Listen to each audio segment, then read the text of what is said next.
सल्तनत उस्मानिया के तमाम सुल्तानों की दास्तान। उस्मान गाजी।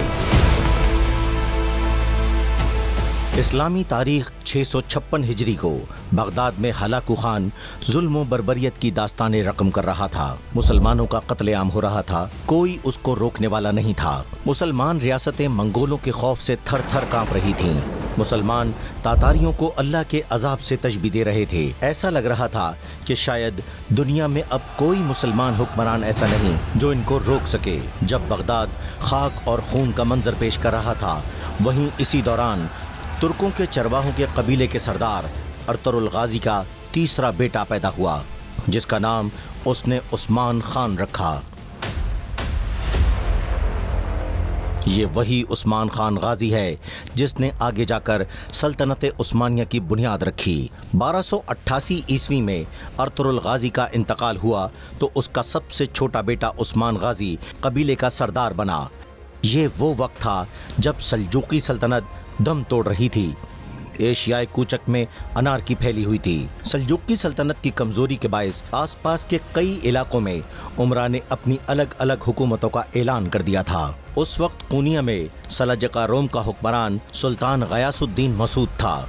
उसकी बची कुची सल्तनत की शुमाली सरहदें अर्तुरुल के कबीले की वजह से ही महफूज थीं, इसलिए उसने पूरे एतमाद के साथ उसका तकर्रुर कर दिया। सुल्तान गयासुद्दीन ने उस्मान खान के एजाज़ में इजाफा करते हुए उसे बेग यानी अमीर का लक़ब दिया और अपना ख़ास परचम और शाही निशानात उसके हवाले कर दिए।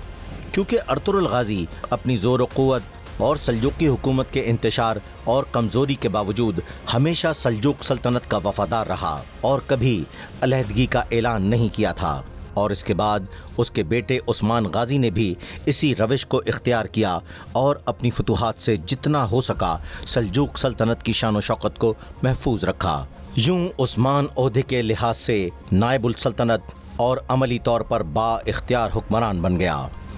उस्मान 9 उम्री से ही उलमाए कराम का निहायत एहतराम और अकीदत रखने वाला इंसान था, इसीलिए वो बुजुर्गान दीन की सोहबत इख्तियार करता। इसी शहर के करीब अबतरूनी नाम के एक छोटे गांव में एक बुजुर्ग अदीबाली करमानी भी थे। उस्मान उनके साथ ख़ास अकीदत रखता था। 9 उम्री से ही उस्मान उनकी सोहबत में था, मजालिस और ज़िक्र की महफिलों में शिरकत करता। अदीबाली करमानी ही वो बुजुर्ग थे जिन्होंने उस्मान की दीनी तरबियत भी की। कहा जाता है कि एक दिन उस्मान उनकी खानकाह में बैठा आराम कर रहा था कि उसको नींद आ गई और उसने ख्वाब में देखा एक चांद हिलाल बनकर शेख अदीबाली के सीने से निकलकर उसके सीने में उतर आया। फिर उसके पहलू से एक ज़बरदस्त दरख्त नमूदार हुआ जो बढ़ता ही चला गया, यहाँ तक कि उसकी शाखें बहरोबर पे छा गईं। दरख्त की जड़ से निकलकर दुनिया के 4 बड़े दरिया दजला, फुरात, नील और ड्यूनिब बह रहे थे। 4 बड़े बड़े पहाड़ कोहे काफ, कोहे बलकान, कोहे तूर और कोहे अटलस इसकी शाखों को संभाले हुए थे। दफतन एक निहायत तेज हवा चली और उस दरख्त की पत्तियों का रुख जो शक्ल में तलवार से मुशाबे थीं, एक अजीमुशान शहर की तरफ हो गया। ये शहर जो 2 समंदरों और 2 बर्र-ए-आज़मों के इत्तिसाल पर वाक़े था, मिसल एक अंगूठी की दिखाई देता था, जिसमें 2 नीलम और 2 ज़मरुद जड़े हुए थे। उस्मान इस अंगूठी को पहनना ही चाहता था कि उसकी आंख खुल गई। बेदार होने के बाद उसने ये ख्वाब अपने शेख अदीबाली को बयान किया। अदीबाली ने उसमें उस्मान के शानदार मुस्तकबिल की ताबीर देख उसको इशारा गैबी समझा और अदीबाली, जिनकी एक इकलौती साहबजादी बाला खातून थीं, उन्हें उस्मान के निकाह में दे दिया, जिससे उस्मान के बेटा हुआ, जिसका नाम अलाउद्दीन रखा। जबकि उस्मान ने दूसरी शादी मलहून खातून से की, जिससे भी बेटा हुआ, जिसका नाम उसने ओरहान रखा। उस ज़माने में सलाजका रोम मुग़लों यानी मंगोलों के बाजगुजार बन चुके थे, जिनकी ज़्यादतियों से तंग आकर इस्लामी तारीख 694 हिजरी में सल्जूकी बादशाह गयासुद्दीन मसूद ने बगावत कर दी, मगर नाकाम होकर मंगोलों का कैदी बन गया। मुग़लों ने अगले बरस अलाउद्दीन क़िक़ात सालिस को गद्दी पर बैठा दिया। उधर उस्मान गाजी के पास 2 रास्ते थे, ایک تو یہ کہ مسلمانوں کے انتشار زدہ چھوٹے علاقوں کے عمرہ جنہوں نے اپنی اپنی حکومتوں کا اعلان کر دیا تھا ان کی سرکوبی کر کے وہاں اپنی ریاست بآسانی قائم کر لے، یا پھر بازنطینی علاقوں کا رخ کرے اور ان کو فتح کر کے اپنی حکومت کو بازنطینی علاقوں میں پھیلا دے۔ عثمان نے بازنطینی علاقوں کا رخ کیا کیونکہ وہ مسلمانوں کی آپس میں جنگ نہیں چاہتا تھا، اور دوسری وجہ بازنطینی علاقوں میں دین اسلام کی تبلیغ کا بہترین موقع تھا۔ اس کے پاس بازنطینی سرحدوں میں فتوحات کا راستہ کھلا تھا۔ اس کی وجہ یہ تھی کہ بازنطینی سلطنت جو بڑی عالیشان ہوا کرتی تھی اب بدنظمی کا شکار تھی۔ ایشیائی کوچک میں اب اس کے چند ہی شہر مقبوضات باقی رہ گئے تھے، جس میں بروسا، نائسا، نائکومیڈیا اور اس کے نواحی علاقے باقی تھے۔ عثمان نے سلطان قونیہ کے نائب کی حیثیت سے اپنی قیادت کے پہلے ہی سال میں قراجہ حصار کا محاصرہ کر کے اس کو فتح کر لیا، اور اس کے ارد گرد کی زمین جو بزور شمشیر اس نے فتح کی، بازنطینی دشمنوں کو یہ پیغام دیا کہ متنبع رہے۔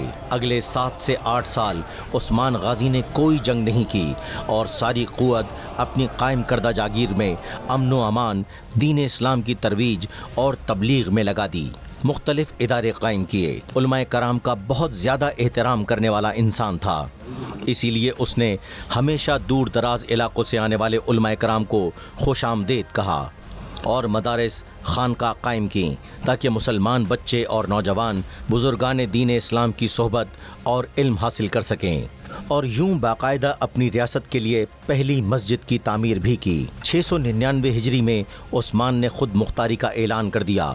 سلجوق بادشاہ علاء الدین قیقوباد ثالث نے اسے خود مختاری کی اجازت دے کر علامت شاہی ارسال کر دیں۔ یوں اناطولیہ کے وسطی علاقوں میں عثمان کا خطبہ رائج ہو گیا۔ عثمان نے اپنے نام کے سکے ڈھالنے شروع کر دیے۔ اس سے پہلے اس کے نام کے ساتھ بک لگایا جاتا تھا، مگر اب اس نے اپنے لیے بادشاہ کا لقب اختیار کر لیا۔ عثمان نے بازنطینی علاقوں میں جہاد کو مزید تیز کر دیا۔ اسی دوران تاریخ میں ایک واقعہ درج ہے جب عثمان اپنے چچا دندار کو تیر مار کر قتل کرتا ہے۔ اس واقعے کے بارے میں ڈاکٹر محمد عزیر اپنی کتاب دولت عثمانیہ میں لکھتے ہیں کہ عثمان انتہائی رحم دل ہے، بے انتہا فیاض، نہایت مہمان نواز طبیعت کا مالک تھا۔ اس کی ہر دل عزیزی عام تھی، چنانچہ تخت نشینی کے موقع پر اس کی تلوار جانشینوں کو باندھی جاتی تو جو ابھی تک محفوظ ہے تو یہ دعا دی جاتی خدا اس میں عثمان جیسی خوبیاں پیدا کر دے۔ اس سب کے باوجود عثمان کے دامن پر ایک بے گناہ بوڑھے کے خون کے چھینٹے بھی نظر آتے ہیں۔ یہ انگریزی تاریخ 1299 عیسوی اور اسلامی تاریخ 699 ہجری کی بات ہے، جب عثمان نے یونانیوں کے قلعے کوہ پری حصار پر حملے کا عزم کیا تو اپنے فوجی سرداروں کو بلا کر مشورہ طلب کیا۔ اس مجلس میں اس کا بوڑھا چچا دندار بھی شریک تھا۔ اس نے یونانیوں کی طاقت کا اندازہ کر کے اس مہم کی مخالفت کی اور حملہ کرنے سے منع کیا۔ عثمان غازی نے اس خوف سے کہ مبادا اس کے چچا دندار کے اس مشورے سے دوسرے سرداروں کی ہمت پست نہ ہو جائے، اس کو فوراً تیر مار کر قتل کر دیا۔ بوڑھے چچا کا یہ قتل آج کے دور میں کتنا ہی معیوب نظر آئے، اس زمانے کے حوالے سے یہ ایک معمولی واقعہ تھا، اور اگر نتیجے کے اعتبار سے دیکھا جائے تو اس کی اہمیت مزید کم ہو جاتی ہے۔ ادھر سلجوق سلطان علاء الدین قیقباد ثالث بھی تاتاریوں کو مطمئن نہ رکھ سکا، چنانچہ تاتاری حکمران غازان نے اسے قید کر لیا۔ اناطولیہ شدید لامرکزیت کی جانب بڑھ رہا تھا، اور اب عثمان کی نئی ریاست کی آواز پر دور دراز سے مسلمان لبیک کہتے ہوئے عثمان کے پرچم تلے جمع ہونا شروع ہو گئے۔